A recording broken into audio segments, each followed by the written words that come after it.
नमस्कार। प्रादेशिक समाचार के साथ मैं पूजा तमांग। प्रधानमंत्री नरेंद्र मोदी ने कहा है कि भारत और ऑस्ट्रेलिया का संबंध आपसी विश्वास और सम्मान पर टिका है और इसके पीछे असली वजह भारतीय समुदाय है। ऑस्ट्रेलिया के सिडनी में कुडोस बैंक एरिना में समुदाय कार्यक्रम को संबोधित करते हुए उन्होंने कहा कि भौगोलिक दूरी और अलग अलग जीवन शैलियों के बावजूद योग और क्रिकेट ने दोनों देशों के लोगों को युगों युगों से जोड़े रखा है।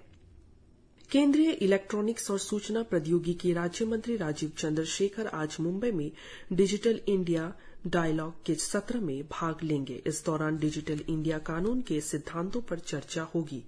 इस सत्र में देश के प्रौद्योगिकी क्षेत्र के हितधारकों, उद्योग जगत के पेशेवर, कर्मियों और संगठनों के अलावा स्टार्टअप और विधि सेवा से जुड़े लोग शामिल होंगे। इसी तरह का एक कार्यक्रम इस वर्ष मार्च में बेंगलुरु में भी हुआ था। डिजिटल इंडिया एक्ट 2023 वर्तमान सूचना प्रौद्योगिकी कानून की जगह लेगा और प्रौद्योगिकी के सत्र में भारत के लक्ष्यों को हासिल करने के लिए मजबूत कानूनी ढांचा प्रदान करेगा। इसमें वैश्विक मानक साइबर कानून का भी महत्वपूर्ण भाग शामिल है, जिससे सरकार देश की डिजिटल अर्थव्यवस्था को बढ़ावा देने के लिए तैयार कर रही है। इनके अतिरिक्त डिजिटल व्यक्तिगत डाटा सुरक्षा विधेयक, राष्ट्रीय डाटा प्रशासन के ढांचे से संबंधित नीति, सूचना प्रौद्योगिकी के नियमों में हाल में हुए संशोधन और भारतीय कंप्यूटर आपातकालीन प्रतिक्रिया दल के दिशा निर्देश भी इस कानून के महत्वपूर्ण तत्व होंगे। केंद्रीय वाणिज्य और उद्योग राज्य मंत्री सोम प्रकाश ने आशा व्यक्त की है कि बेंगलुरु में आज भारत की G20 अध्यक्षता में शुरू हुई व्यापार और निवेश मामलों पर कार्य समूह की दूसरी बैठक अंतर्राष्ट्रीय व्यापार की बाधाओं को दूर करने की दिशा में काम करेगी और बेहतर भविष्य तथा साझा खुशहाली के लिए डिजिटल विभाजन को दूर करेगी।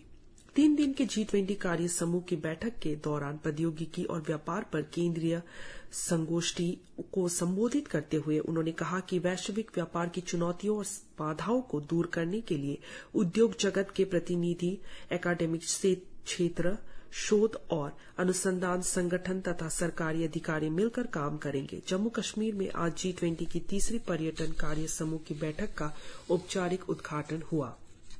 इस अवसर पर केंद्रीय पर्यटन और संस्कृति मंत्री जी किशन रेड्डी, प्रधानमंत्री कार्यालय में राज्य मंत्री डॉक्टर जितेंद्र सिंह, जम्मू कश्मीर के उपराज्यपाल मनोज सिन्हा, G20 के शेरपा अमिताभ कांत और अन्य गणमान्य अतिथि उपस्थित थे। अपने संबोधन में केंद्रीय पर्यटन और संस्कृति मंत्री जी किशन रेड्डी ने कहा कि भारत सरकार पर्यटन क्षेत्र के सतत विकास को बढ़ावा देने के लिए G20 के सभी देशों और अन्य हितधारकों के साथ काम करने के प्रति वचनबद्ध है। उन्होंने आशा व्यक्त की कि व्यापार और पर्यटन के प्रतिनिधियों और हितधारकों के संयुक्त प्रयास से समावेशी और कार्य आधारित प्रगति होगी। श्री रेड्डी ने कहा कि G20 में भागीदारी करने वाले प्रतिनिधियों ने हरित पर्यटन, कौशल, सूक्ष्म, लघु और मध्यम उद्यम, डिजिटीकरण और गंतव्य प्रबंधन जैसी प्राथमिकता के 5 बिंदुओं का समर्थन किया। अरुणाचल प्रदेश के 3 उम्मीदवारों ने देश की सबसे प्रतिष्ठित यूपीएससी 2022-23 परीक्षा पास कर राज्य का नाम रोशन किया है। यूपीएससी सीएससी 2022-23 परीक्षा उत्तीर्ण करने वाले अरुणाचल प्रदेश के 3 उम्मीदवार हैं बेबिका लेगो, तेंजिन यांकी और ऑस्टिन तायंग। संघ लोक सेवा आयोग ने आज दोपहर को 2022 यूपीएससी सीएससी परीक्षा के अंतिम परिणाम घोषित किए।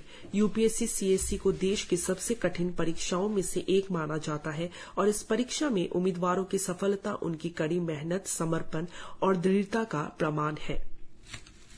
कृषि उत्पादन के प्रमुख सचिव संदीप कुमार ने सोमवार को कृषि आयुक्त बिडोल तायंग के साथ ईस्ट सियांग जिले के आईजीसी निगलोक में ऑयल पाम मिल के स्थल का दौरा किया। अपने दौरे के दौरान प्रधान सचिव ने रानी गांव में मिलो लेगो के ऑयल पाम फील्ड और 5 मील पासीघाट क्षेत्र में पतंजलि फूड्स लिमिटेड की ऑयल पाम नर्सरी सहित कई स्थानों का निरीक्षण किया। इसी के साथ ही समाचार बुलेटिन समाप्त हुआ। नमस्कार।